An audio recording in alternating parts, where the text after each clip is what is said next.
৩রা June. মার কাছে শুভরাত্রির প্রার্থনা। মা, যখন থেকে আমি তোমার হাস্যোজ্জ্বল মুখ দেখেছি, তখন থেকে আমার অন্তরও এক অবর্ণনীয় আনন্দে ভরে গেছে।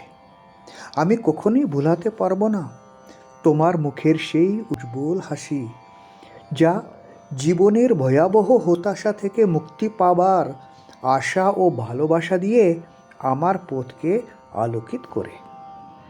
মা, আমাকে আশীর্বাদ করো, আমাকে সব সময় বুঝাতে সাহায্য করো যে আমি দুঃখিত হই তার কারণ আমি তোমার থেকে, আমার প্রিয় মায়ের থেকে বিচ্ছিন্ন হই, এবং যখন হৃদয়ের গভীরে তোমাকে খুঁজে পাই, আমার দুঃখ ও শোক চিরতরে অদৃশ্য হয়ে যায়।